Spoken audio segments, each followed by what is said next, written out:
أعوذ بالله من الشيطان الرجيم بسم الله الرحمن الرحيم السلام عليكم ورحمة الله وبركاته.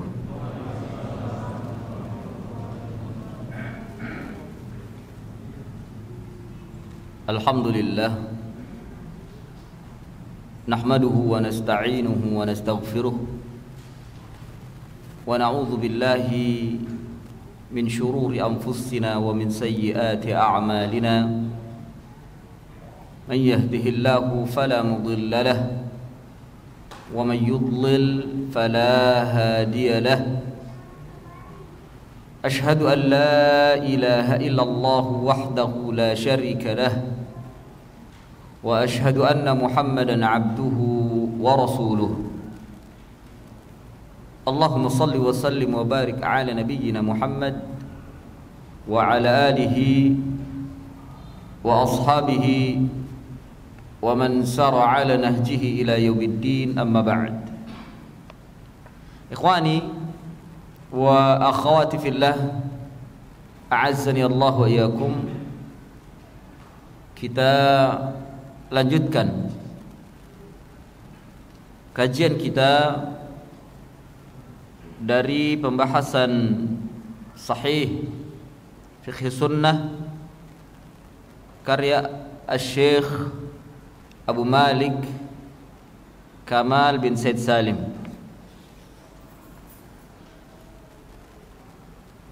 Kita sampai pada sifatu ghuslil mayyit. Sifatu ghuslil mayyit, sifat memandikan jenazah. yakni sifat yang diajarkan oleh Nabi sallallahu alaihi wasallam.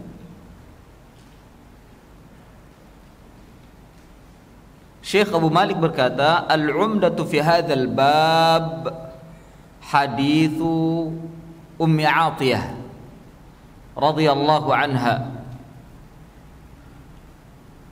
Sandaran pada bab ini, yakni sandaran tentang pembahasan sifat memandikan jenazah, adalah hadis Ummu Atiyah. Li'annaha syahidat ghasla ibnati Rasulillah sallallahu alaihi wasallam.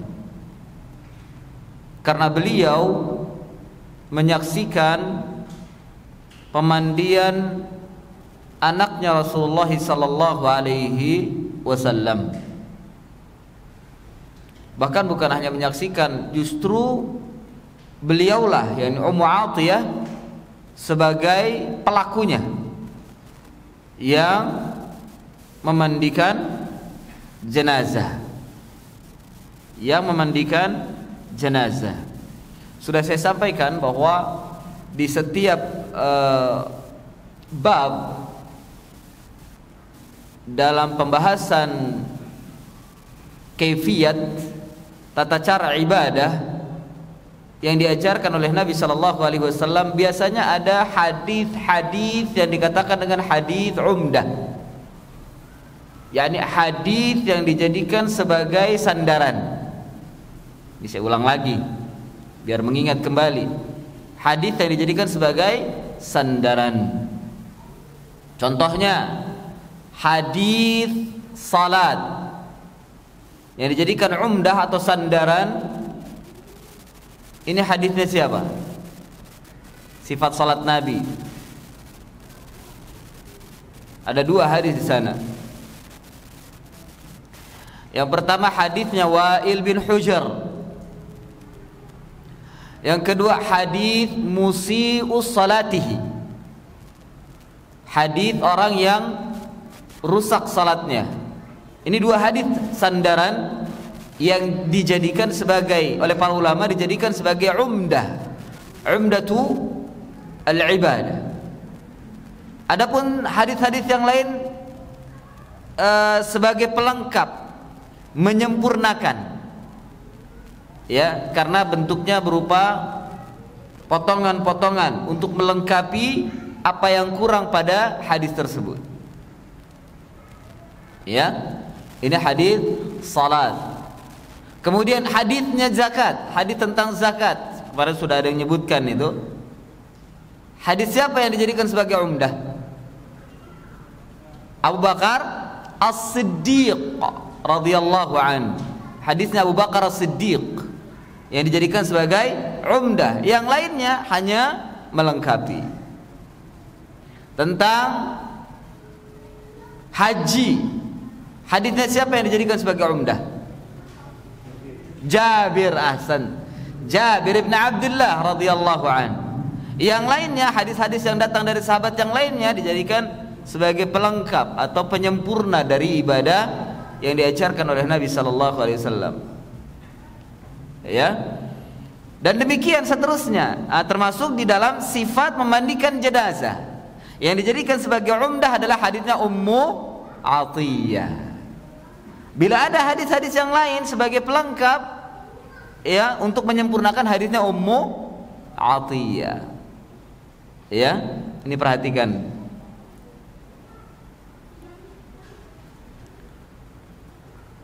Nah, di sini dikatakan oleh Abu Malik, al-umdatu hadzal bab hadits Ummi Atiyah.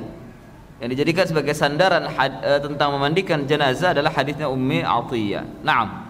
Wa haqqat dzalika fa'atqanat. Wa kana jama'atan minas sahaba wa ulama at-tabi'in bil Basrah ya'khudhuna 'anha ghuslal mayyit. وكذلك عول عليه الأئمة في غسل الميت. Wahakkat, dan Ummu Atiyah itu menceritakan, menjelaskan, ya, fa'atqanat, bahkan saking yakinnya, ya, menjelaskan dengan yakin, dengan mutqin. Dan konon jamaah dari kalangan sahabat dan juga ulama dari kalangan tabi'in bil Basrah, utamanya di Basrah, ya'khuduna 'anha ghuslal mayyit. Mereka mengambil ilmu tentang memandikan jenazah dari Ummu Atiyah. Dari Ummu Atiyah. Wa kana 'awwala 'alaihi al-a'imma fi ghuslil mayyit. Ya, dan adalah demikian juga para ulama dari para imam, mereka meletakkan hadis ini sebagai umdah untuk memandikan jenazah. Naam. Kemudian Syekh Abu Malik hafizahullah taala, beliau memberikan atau menyebutkan, ya, menyebutkan hadisnya. Beliau berkata, an Ummi Atiyah radhiyallahu anha qalat dakhala alaina Rasulullah sallallahu alaihi wasallam wa nahnu naghsilu ibnatahu hiya Zainab faqala ighsilnaha ثلاثا أو خمسا أو أكثر من ذلك بماء وسدر وجعلنا في الآخرة كافورا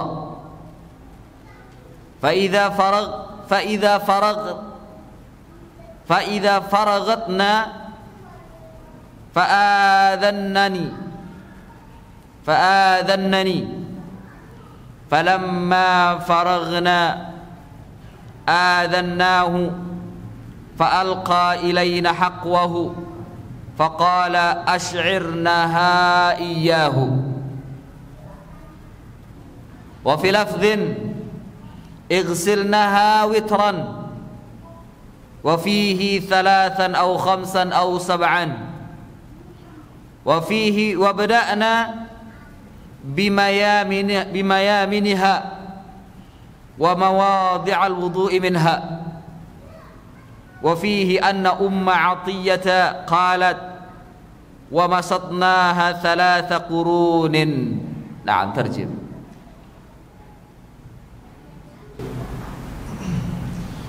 Diriwayatkan dari Ummu Atiyah radhiyallahu anha, ia berkata, Rasulullah sallallahu alaihi wasallam menemui kami pada saat kami sedang memandikan putri beliau, yaitu Zainab.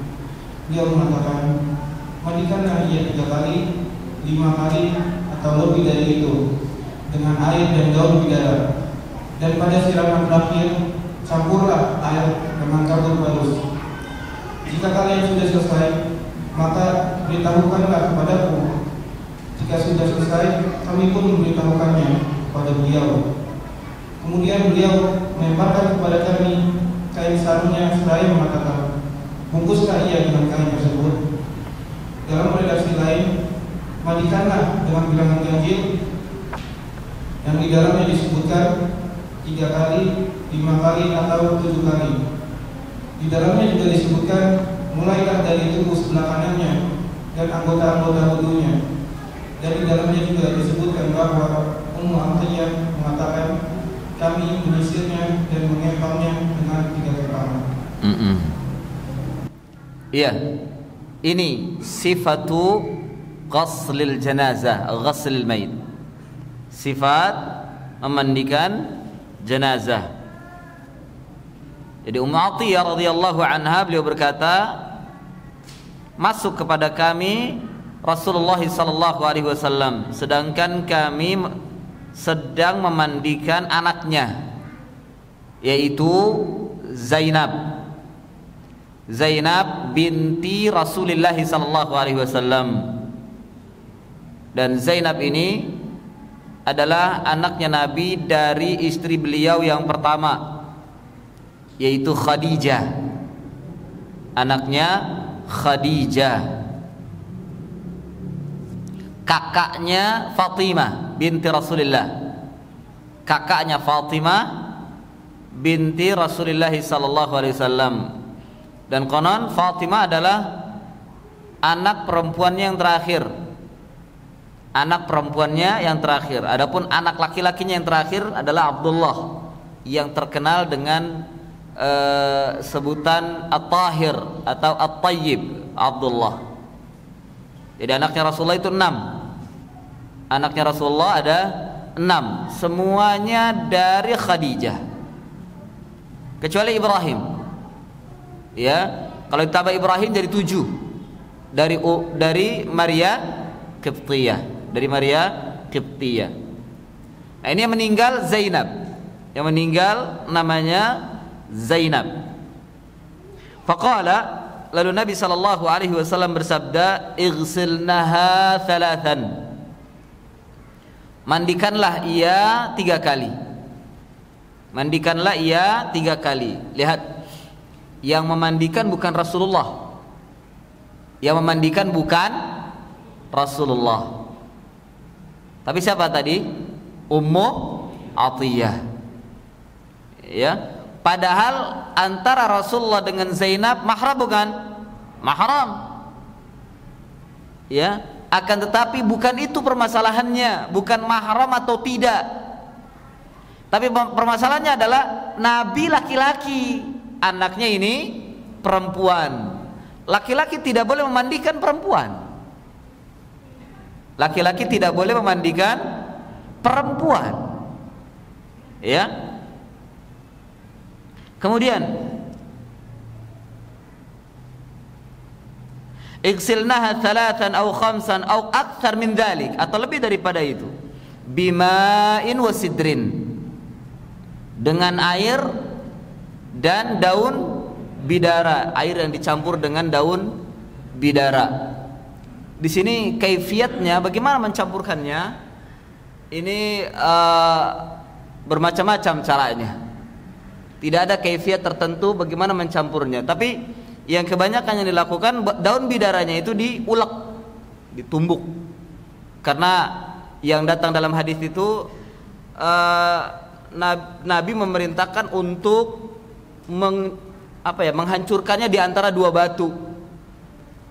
Jadi bukan di blender. Ada sebagian kita ada yang daun bidara di blender. Fahadha khata. Ini kesalahan. Daun bidaranya jangan di blender, ini bukan sayur, bukan. Ya, bukan sayur. Daun bidara diulek, dihancurkannya dengan dua batu. Dan dalam hal ini kan dua batu imma ulekan, ya tidak, ulekan atau mungkin tumbukan apa itu, nah, seperti itu. Boleh dihaluskan, boleh juga tidak sampai halus juga apa-apa. Sebagian ulama juga ada yang menghitung jumlahnya, ada yang mengatakan 7 dan sebagainya. Ya, ini kaifiat ini kaifiat yang yang diperbolehkan. Karena al-aslu fil asya mubah. Al-aslu fil asya mubah. Naam. Waj'alna fil akhirati kafura. Dan di akhirnya dicampur dengan kapur barus. Jadi pisahkan air yang sudah bercampur dengan bidara dengan air yang sudah bercampur dengan air kafur, air kapur barus, dipisahkan. Ya. Dan daun bidara ini sudah menjadi alat untuk membersihkan, ya, sebagai pengganti sabun. Kalau seandainya tidak ada daun bidara, maka pakai sabun boleh, pakai sabun, sampo atau apapun yang semisalnya. Tapi kalau seandainya sudah ada daun bidara, mencukupkan diri dengan itu, ahsannya. Tidak perlu lagi kita direpotkan dengan sabun. Tapi terkadang orang Indonesia ini nggak cukup dengan itu doang. Wah, ini nggak bersih ini dan seterusnya. Padahal dengan daun bidara itu sudah membersihkan sebenarnya. Ya, sudah membersihkan. Dijelaskan oleh para ulama memang demikian. Kalau kita tidak mendapati daun bidara, la yukallifullahu nafsan illa wus'aha. Jangan takalluf. Jangan takalluf mencari-cari daun bidara sampai kita menyusahkan diri. Tidak perlu. Ada sabun, pakai sabun, enggak apa-apa. Ada sabun, pakai sabun, tidak mengapa. Dan sebaiknya pilih salah satu. Kalau ada sabun, ada daun bidara, pilih salah satu. Jangan dipakai semua. Sebagian mereka campur udah sabun iya, daun bidara iya. Nah, ini gulu nanti, melampaui batas. Pilih salah satu. Ini sebagian mereka ada yang tidak mengerti, dicampur aja jadi satu. Sabun iya, daun bidara iya. Ini gulu yang seperti ini. Ya, gulu. Pilih salah satu, sabun atau daun bidara. Tapi kalau yang mengikuti sunnah, ya tentunya dia akan pilih daun bidara kalau sudah ada daun bidara ketimbang sabun. Ya. Kemudian ketika prakteknya bagaimana? Ketika prakteknya setelah diwudukan, bagaimana mencuci kepala? Cuci saja ya dengan air yang bercampur dengan daun bidara. Enggak pakai sampo juga enggak apa-apa. Kecuali kalau tidak ada daun bidaranya. Pakai sampo boleh. Kalau seandainya sudah ada dan sudah bercampur dengan daun bidara, tidak perlu pakai sampo juga nggak apa-apa, karena itu sudah membersihkan, ya, sudah membersihkan. Demikian juga di badan, juga tidak pakai sabun juga nggak apa-apa. Kalau seandainya sudah ada daun bidara, itu sudah membersihkan, ya, sudah membersihkan. Jangan 2 kali sudah pakai daun bidara, pakai sabun lagi, hadza ghulu. Ini melampaui batas. Iyakumul ghulu fid din, ya, iyakumul ghuluwu fiddin fa inna ahlaka man kana qablakum kanat minal ghulu. Ini hati-hati yang seperti ini. Naam. Ya. Kemudian waja'alna fil akhirati kafura fa idza faraghatna fa'adhannani. Kalau seandainya sudah selesai, maka panggil aku. Adhannani maksudnya adalah panggil aku. Panggil aku, izinkan aku untuk masuk. Karena itu ingin melihat kondisi anaknya yang sudah dimandikan. Ini menunjukkan bahwa ketika Zainab dimandikan oleh wanita-wanita sahabat, Rasulullah berada di mana? Di luar. Tidak ikut di dalam memandikan, tidak. Ya, tidak ikut memandikan di dalam, di luar. Meskipun bapaknya, meskipun mahram, tidak ikut mandi ke dalam. Ya. Ini banyak yang tidak diketahui oleh kaum muslimin. Apalagi kalau yang meninggal itu orang tuanya atau mungkin ibunya atau bapaknya, dipanggil semuanya laki dan perempuan untuk masuk, bahkan ikut memandikan. Ini menyelisihi sunnah. Ini menyelisihi sunnah. Ya terkadang mereka ada yang menggunakan fatwa-fatwa dari orang-orang yang bodoh bahkan, tapi diustadkan oleh mereka, sehingga kacau syariatnya. Ya, jadi seorang anak laki-laki tidak memandikan ibunya, atau sebaliknya seorang anak perempuan tidak memandikan ayahnya, atau ayahnya tidak memandikan anak perempuannya, ya, atau ibunya tidak memandikan anak laki-lakinya, meskipun mahram, ya, meskipun mahram, kecuali istri memandikan suami, atau sebaliknya suami memandikan istri. Kalau suami istri jaiz, diperbolehkan. Suami istri diperbolehkan. Nah, lihat, fa idza faragatna fa'adzannani. Kalau seandainya sudah selesai, panggil aku. Ya, faragna adzannahu. Setelah selesai kami memanggil beliau. Fa'alqa ilaina haqqwah. Lalu Nabi SAW memberikan haqqwah. Haqqwah itu semacam izar. Izar itu maksudnya kain kafan, ya. Izar dijadikan sebagai kain kafan. Izar itu sarung untuk menutupi, dijadikan sebagai kain kafan. Di sini kalimat alqa bukan berarti betul melempar. Enggak begitu. Diberikan dengan sopan. Nah, seperti itu, bukan artinya dilempar. Kami dilempari dengan kain seolah-olah Nabi enggak sopan gitu. Enggak seperti itu. Fa'alqa ilaina haqqwa faqala ash'irnaha iyyahu. Bungkus dia, yakni di kain, dibungkus dengan kain kafan, dengan itu, dengan kain sarung tersebut. Wa fil lafdhin, dan lafaz yang lain, igsilnaha witra. Mandikan dia, yakni Zainab, dengan jumlah siraman witir, ganjil. Ganjil itu 3, 5, 7, 9, 11. Ya, paling banyak 11. Bukan sampai 21, bukan. Atau mungkin 39, bukan. Ya. Dan ini juga banyak kaum muslimin yang tidak mengerti bagaimana cara memandikan, disangka seperti memandikan benda mati biasa. Tidak. Ada cara memandikannya dan tidak boros. Tidak boros.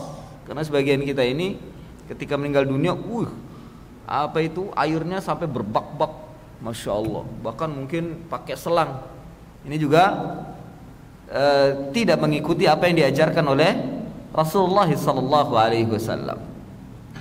Nah, ini perlu penyegaran nanti, mungkin kalau seandainya kita punya waktu, ya, kita adakan lagi daurah pemandian jenazah. Dulu pernah di sini mengadakan, ya, pernah mengadakan. Nah, nanti mungkin di lain waktu dan kesempatan direncanakan dengan matang untuk mengadakan daurah penyelenggaraan jenazah. Ya, insyaallah saya ajarkan bagaimana cara mandikan yang disunnahkan oleh Nabi SAW. Jadi tidak boros, tidak sampai memakan air yang sangat banyak. Ya, lihat, ini jumlahnya Nabi merintahkan witir, ganjil, imma 3 kali. Lihat penjelasannya setelahnya, wa fihi 3 au 5 au 7, ganjil semua. Ya, tidak ada. Ya, bagaimana sih kalau kita mandi cuma 3 gayung gitu kan? 3 gayung atau 5 gayung atau mungkin 7 gayung. Ya mungkin kita merasa nggak puas, ya tidak. Tapi ini diajarkan oleh Nabi seperti itu. 3 wa 5 wa 7. 3 kali siraman, 5 kali siraman, 7 kali siraman. Kok bisa? Bisa. Dan rata, bersih. Ini ada caranya, ada teknisnya. Caranya bagaimana mandikan supaya bersih, namun dengan air yang tidak boros, ganjil jumlahnya. Ya, ganjil jumlahnya. Ya. Wa fihi, dan di dalamnya juga ada wabda'na bimayaminiha wa mawadhi'il wudhu'i minha, dan awali pada bagian kanannya di bagian atau anggota-anggota wudhunya terlebih dahulu. Wa fihi, dan pada hadis tersebut juga anna Ummu Atiyah qalat, bahwasanya Ummu Atiyah berkata, wa masatnaha thalathata qurunin, dan kami masatna, yakni masat disisir kemudian dikuncir ya. Tapi di sini diterjemahkannya dikepang. Tidak harus dikepang. Dikuncir, diikat 3. Ini pun kalau seandainya rambutnya panjang. Ya. Karena wanita disunahkan dikuncir atau diikat menjadi 3 bagian. Tidak harus dikepang. Lama gitu dikepang. Kalau panjang ya jadi lama. Diikat saja, diikat bagian atas, bagian tengah, bagian bawah. Kalau panjang ya, kalau panjang kemudian dijadikan 3. Dijadikan 3 ikatan, 3 ikatan, 1, 2, 3, tengah sama pinggir, 2, tengah 1, 3. Ini untuk jenazah wanita. Bagaimana kalau rambutnya pendek? Ya nggak usah, tidak usah dikuncir. Belum lagi kalau wanitanya ini, akhwatnya meninggal ini kribo, bagaimana mengikut? Nggak bisa diikat kalau kribo itu keriting, ya nggak bisa diikat. Karena ada wanita-wanita timur itu kan rambutnya begitu, nggak bisa diikat seperti itu. Ya nggak perlu diikat, dan mengikatnya ini hanya hukumnya sunnah saja, tidak sampai derajat wajib. Wa yumkinu talkhisu af'ali ghaslil mayyit ala ma warada fi hadha haditsin Ummu Atiyah wa ghairihi mimma dzakarahu ahlul ilmi fi mayati. Jadi di sini disebutkan oleh beliau, oleh Syekh Abu Malik, beberapa kaifiyat tata cara memandikan jenazah, poin-poinnya. Iya. Isya jam berapa? Masih berapa nih? Hah? 12 menit. Baik. Naam. Yang pertama di sini caranya ayujarrida al-mayyiti atau al-mayyita min thiyabihi wa yad'u ala 'auratihi sutratan. Jadi yang pertama, mayitnya ditelanjangin, artinya dibuka bajunya, dibuka pakaiannya, dan diletakkan di atas auratnya sutra. Sutra ini penutup. Kalau laki-laki itu mungkin di antara bagian batas dada, ya di bawah di atas pusar ya, di atas pusar sampai ke lutut, karena itu aurat besar untuk laki-laki.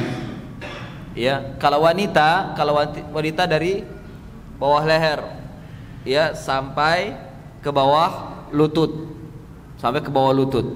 Ini aurat besarnya, dari bawah leher sini sampai ke bawah lutut kalau wanita. Dan yang memandikan juga wanita. Yang memandikannya wanita. Meskipun yang memandikan wanita, tidak boleh wanita melihat aurat wanita. Tidak boleh wanita melihat aurat wanita. Ini dalam keadaan mayit yang meninggal dunia. Ini sudah kita bahas ya. Apalagi kalau wanita tersebut hidup, masih hidup, juga tidak boleh saling melihat aurat. Ya, saling melihat aurat tidak boleh. Karena sebagian kita ini di orang kita ini menganggap biasa wanita melihat wanita auratnya. Ya, pakai bikini, masya Allah, di hadapan wanita. Ini sama-sama wanita, meskipun sama-sama wanita, tetap orang terhadap wanita yang sudah meninggal dunia saja kita tidak boleh melihat auratnya. Gimana Anda yang masih hidup? Ya, jadi tetap wanita juga tidak boleh, meskipun sesama wanita tidak boleh saling melihat aurat. Ya, diperhatikan karena banyak kaum muslimin menganggap mudah, menganggap remeh sama-sama satu jenis. Loh, berapa banyak mereka melakukan penyimpangan seksual satu jenis? Disebabkan karena saling melihat aurat. Disebabkan karena saling melihat aurat. Syaitan itu berada di sekitar kita, yang menggoda hati dan pikiran manusia. Berbahaya. Ya, berbahaya. Sama demikian juga laki-laki tidak boleh saling memperlihatkan aurat. Tidak boleh saling memperlihatkan aurat. Aurat besarnya tidak boleh diperlihatkan. Ya, dan juga jangan mandi bareng, karena biasanya kalau di camp-camp itu, ya, di tempat-tempat kumpulan, karena mungkin kamar mandinya satu berbarengan gitu, ada pancurannya gitu, mandi bareng saling melihat aurat. Ini menyelisih sunnah, ini menyelisih perintah Nabi Shallallahu Alaihi Wasallam. Ya, nah, sebaiknya harus ditutup, jangan saling melihat aurat. Tidak boleh laki-laki saling memperlihatkan aurat, mandi pakai cawat, saling lihat. Hadza la yajuz. Ini saling melihat aurat, ini tidak diperkenankan. Jadi laki-laki juga sama seperti wanita, tidak boleh saling memperlihatkan aurat besarnya. Diletakkan hadisnya oleh Syekh Abu Malik di sini, fa'an Aisyah fi qissati wafatin Nabi sallallahu alaihi wasallam qalat, dari Aisyah radhiyallahu anha pada kisah wafatnya Nabi sallallahu alaihi wasallam, beliau berkata, lamma aradu ghaslan Nabi sallallahu alaihi wasallam qalu wallahi ma nadri anujarrida Rasulillah sallallahu alaihi wasallam min thiyabihi kama nujarridu mautana am nughsiluhu wa alaihi thiyabuh. Jadi pada kisah Nabi sallallahu alaihi wasallam, Aisyah berkata, ketika mereka ingin memandikan Nabi sallallahu alaihi wasallam, mereka berkata, demi Allah, kami tidak tahu apakah kami harus menelanjangi Nabi, menelanjangi Rasulullah sallallahu alaihi wasallam dari bajunya sebagaimana kita atau kami menelanjangi mayit-mayit kami, atau kami memandikannya di atas bajunya. Ya. Wa fihi annahum kanu yujarridunal mauta. Dan di dalam hadis ini terdapat bahwasannya mereka itu konon ketika ingin memandikan jenazah, mereka menelanjangi mayit-mayit mereka. Artinya Aisyah ingin mengatakan bahwa Nabi itu tidak sembarangan ditelanjangi dalam saat dimandikan jenazahnya. Dan para sahabat yang rajih, ini yang rajih, para sahabat tidak menelanjangi Nabi sallallahu alaihi wasallam. Para sahabat tidak menelanjangi Nabi sallallahu alaihi wasallam ketika Nabi dimandikan mayitnya. Ketika Nabi dimandikan mayitnya. Dari sini juga menunjukkan bahwa saat kita tidak mungkin membuka baju mayit, ya, boleh kita memandikan mayit tersebut di atas bajunya. Ketika kita tidak mungkin membuka bajunya, mungkin ada mayit-mayit yang susah dibuka bajunya, atau kita tidak mempunyai alat untuk membuka bajunya, ya, dimandikan di atas bajunya, boleh, sesuai dengan kemampuan, mastata'na. Lakin yanbaghi ay yastura auratahu bisutratin li'umumi qawlihi sallallahu alaihi wasallam, la yanzuru rajulu ila auratir rajuli walal mar'atu ila auratil mar'ah. Ini dia di antara dalilnya. Akan tapi tidak pantas atau sepantasnya untuk menutupi auratnya dengan sutrah, dengan penutup, berdasarkan dengan keumuman sabda Nabi sallallahu alaihi wasallam, la yanzuru rajulu ila auratir rajuli. Tidak boleh seorang laki-laki melihat aurat laki-laki yang lain. Walal mar'atu, demikian juga wanita tidak boleh melihat aurat wanita yang lain. Ini kalimatnya tegas, menunjukkan bahwa tidak boleh sesama jenis saling memperlihatkan aurat. Ya, tidak boleh sesama jenis saling memperlihatkan aurat. Soal, bagaimana kalau anggota keluarga, adiknya sama kakaknya, ya sama, ini tidak boleh. Jangankan adiknya sesama, ya saudara antara laki dengan perempuan, laki dengan laki atau perempuan dengan perempuan, berdasarkan dengan hadis yang umum ini, mereka tidak boleh saling memperlihatkan aurat, meskipun saudara, adik atau kakak, tidak boleh saling memperlihatkan aurat. Apalagi mandi bareng. Kalau suami istri mandi bareng boleh. Lah ini keluarga kakak adik mandi bareng, lah ya juz. Tidak boleh saling mandi atau saling memperlihatkan aurat. Ini banyak yang tidak diketahui oleh kaum muslimin. Dianggap ya saudara, bebas gitu kan. Boleh memperlihatkan aurat. La ya akhi, la ya juz. Tidak boleh saling memperlihatkan aurat. Meskipun saudara, adik, kakak, yang laki atau perempuan. Demikian juga bapaknya tidak boleh memperlihatkan auratnya kepada anaknya, baik anak laki maupun anak perempuan. Sebaliknya anaknya juga tidak boleh memperlihatkan aurat kepada bapaknya atau ibunya. Ya, tidak boleh saling memperlihatkan. Jaga aurat ini kehormatan. Bukankah banyak terjadi peristiwa perzinahan antara bapak dengan anak, anak dengan ibu? Banyak yang seperti ini. Penyimpangan seksual. Ya, disebabkan karena apa? Mereka saling memperlihatkan aurat. Saling memperlihatkan aurat dan dianggap biasa. Ya, ini yang perlu diperhatikan. Tidak boleh kita saling memperlihatkan aurat. Nah, terhadap sama mayit pun demikian. Walidha dhahaba Ibnu Sirin wa Abu Hanifah wa Malik wa Ahmad ila annahu yasturu al-aurata baina surrati wa rukbah. Oleh karena itu berpendapat Ibnu Sirin dan Abu Hanifah serta Imam Malik dan Ahmad bahwasanya beliau memerintahkan untuk menutup aurat antara pusar dengan lutut. Meskipun memang di sini juga terjadi perbedaan pendapat mana aurat besar untuk laki-laki. Ya, jumhurul ulama aurat untuk laki-laki adalah pusar sampai lutut, bukan hanya sekedar aurat besarnya saja. Jadi paha itu bagian daripada aurat. Paha laki-laki kalau berdasarkan dengan pendapat Ibnu Sirin, Abu Hanifah, Imam Malik dan Imam Ahmad, ya, paha bagian daripada aurat. Dan ini pendapatnya jumhurul ulama.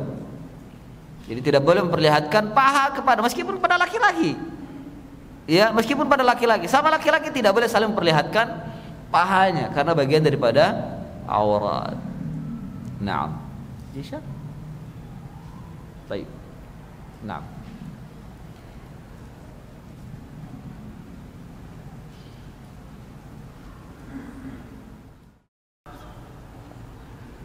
Tafadhal. Ada yang ingin soal? Ya.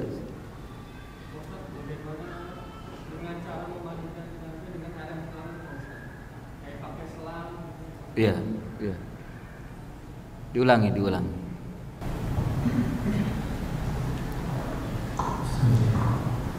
Bagaimana Ustaz cara memandikan jenazah itu dengan keadaan Pak Ustaz? Contohnya dengan memakai kan ada selang. Ya. Itu gimana Pak Ustaz? Ya, al-jawab jaiz. Jawabnya diperbolehkan. Hanya saja memang kalau untuk menghitung sekali dua kalinya kita tidak tahu kalau seperti itu. Ya. Kita tidak tahu, tapi boleh.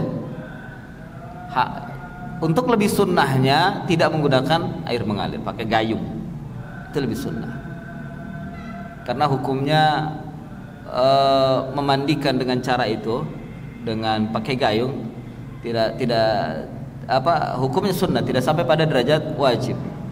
Selama kita bisa menuangkan air ke atas jenazah, maka dia sudah memandikan jenazah, meskipun kita tidak mengikuti kaifiat yang diajarkan oleh Nabi. Nanti kita siramkan aja.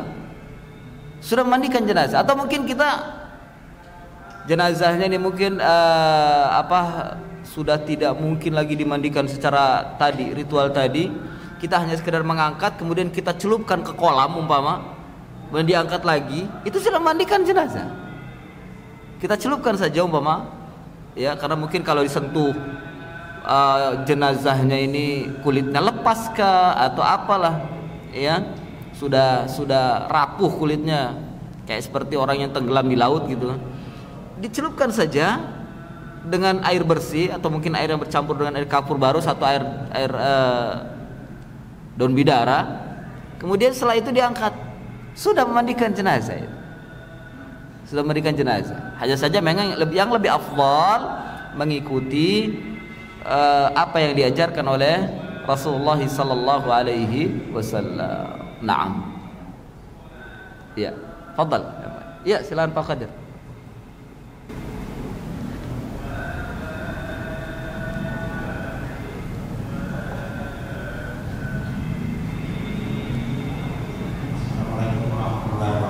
Waalaikumsalam.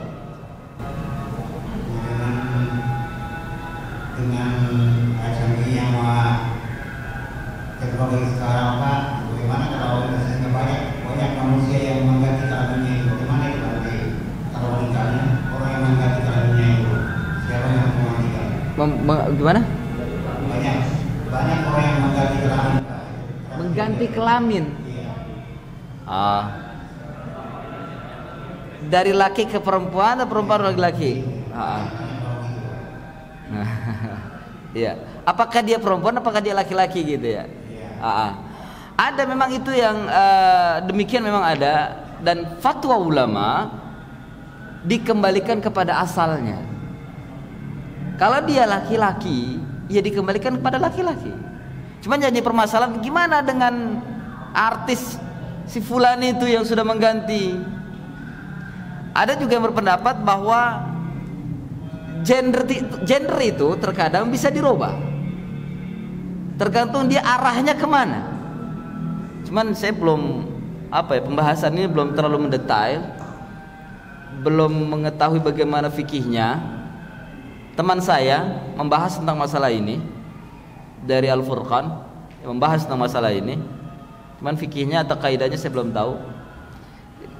Secara umum, ketika seseorang dia lebih kepada umpama dia terlahir laki-laki tapi dia lebih pada perempuan, habis semua tubuhnya untuk perempuan, maka dalam hal ini sebagian mereka diperbolehkan untuk mengganti, karena memang sudah tidak ada lagi sifat laki-lakinya. Tapi kalau masih ada sifat laki-lakinya, dikembalikan pada asal. Demikian juga yang perempuan, kalau sudah habis sifat laki-lakinya, habis sifat perempuannya, dia boleh mengganti kelamin dengan laki-laki. Ada seperti itu berpendapat ini, namun ini tetaplah pendapat. Ya, pasti ada kelemahannya. Wallahu a'lam.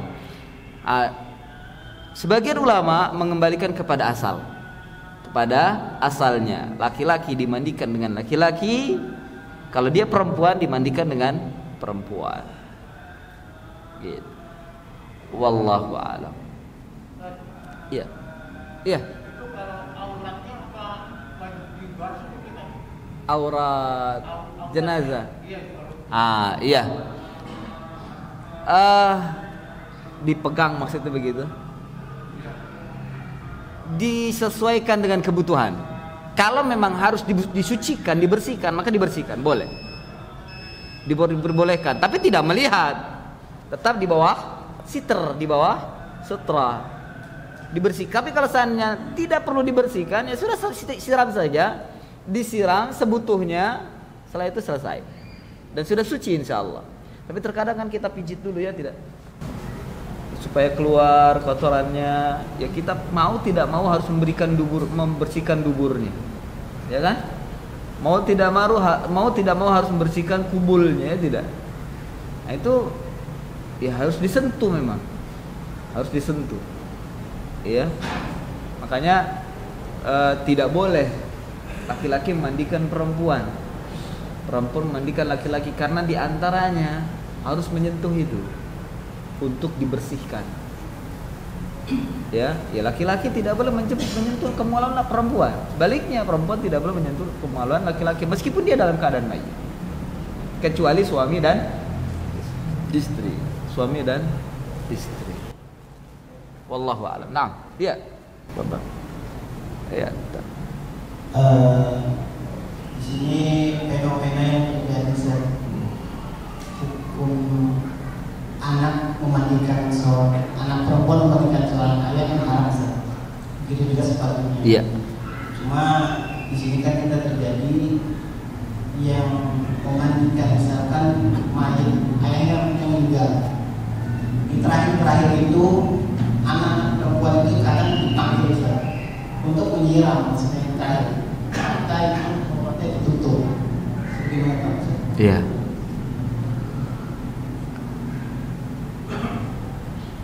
Sebenarnya tidak diperkenankan.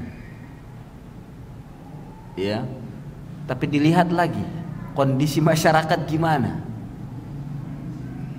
Kalau kita bisa menerapkan sunnah, terapkan sunnah. Ya. Tidak diperbolehkan perempuan memandikan laki-laki. Bilang pada mereka, ajarkan mereka bahwa Nabi melarang laki-laki tidak boleh memandikan perempuan, perempuan tidak boleh memandikan laki-laki. Tapi kalau seandainya terjadi perdebatan biasa di sana mereka juga bawa ustadznya gitu. Wah, ini boleh bla bla bla bla, ya sudah, tinggalkan. La yukallifullahu nafsan illa wus'aha. Antum enggak boleh debat di sana. Masa depan jenazah debat, tinggalkan. Dan berlepas diri dari segala kemungkaran yang ada di sana. Dan ini memang terjadi sebagian pemandi jenazah terjadi seperti itu, ya tidak? Siapa di sini tukang mandiin jenazah? Pasti antum ketika memandikan panggil. Ya antum jangan manggil sebenarnya. Jangan manggil, tidak boleh manggil. Segera selesaikan dan jangan manggil siapapun. Apalagi anak-anak perempuannya jangan panggil. Ya, selesaikan. Dan jangan berikan kesempatan mereka untuk memandikan karena dilarang oleh Nabi sallallahu alaihi wasallam. Ada sebagian kita tuh kadang tadi pakai perasaan, waduh nggak enak, akhirnya sunnah dikorbankan. Ini tidak dibenarkan seperti ini. Ya. Nah, kalau seandainya terjadi dan memaksa juga, jangan debat. Nggak boleh debat di depan jenazah, jangan debat antum. Ya sudah, tinggalkan, antum berlepas diri. Berlepas diri, ya biarkan mereka yang ngurus. Seperti itu. Ya. Jadi jangan debat, jangan berantem di depan jenazah. Lagi berkabung kok berantem. Lagi berkabung berantem. Jangan seperti itu. Intinya kita sudah menyampaikan yang kebenaran, sudah sampai kepada mereka kebenaran, sudah sampai kepada mereka dalil, sudah sampai kepada mereka petunjuk. Mereka menolak atau menerima, hidayahnya serahkan kepada Allah. Dan ingat, la ikraha fid din. La ikraha fid din, tidak ada paksaan dalam agama. Ya, tidak ada paksaan dalam agama. Nah, iya, fadhal. Fadhal. Kasih ininya. Biar dengar.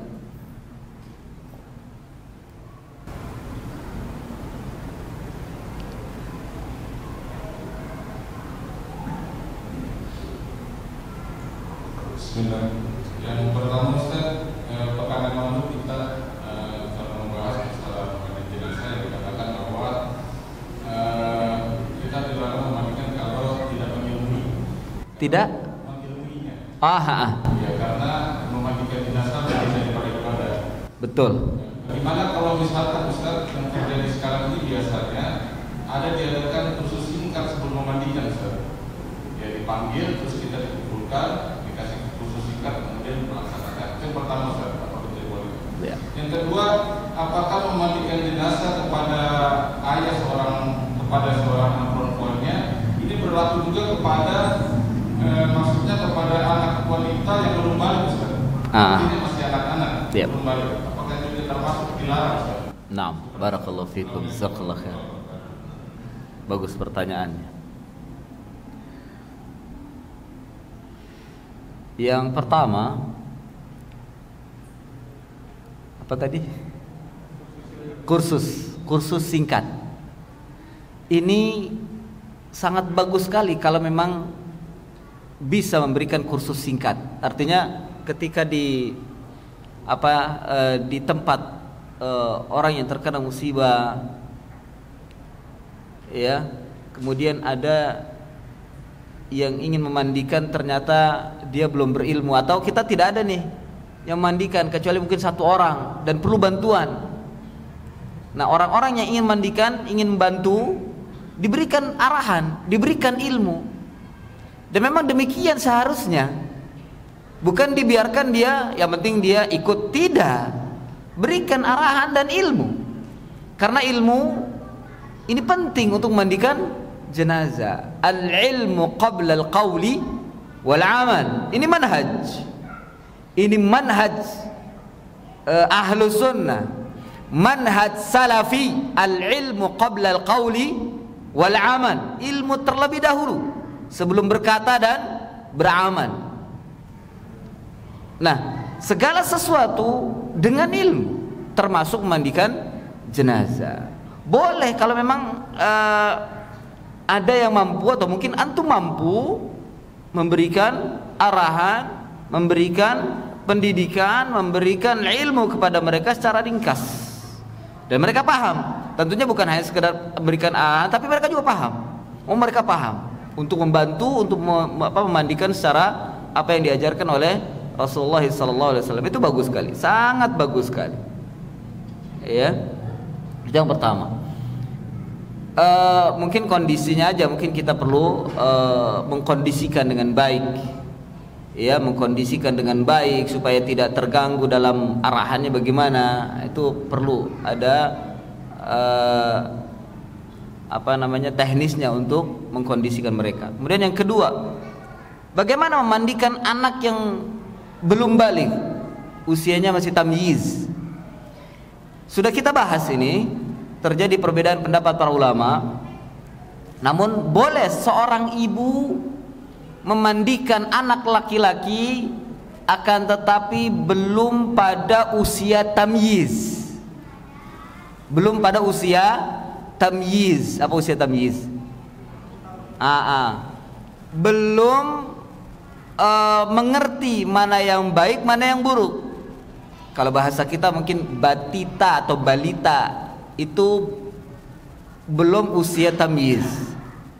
Dan usia tamyiz itu usia berapa? 7 tahun, atau usia di mana dia sudah mengenali mana yang benar, mana yang salah, mana yang baik, mana yang buruk, mana yang bermanfaat bagi dirinya, mana yang tidak. Ini tamyiz namanya. Nah, ya, kelas yakin cukup.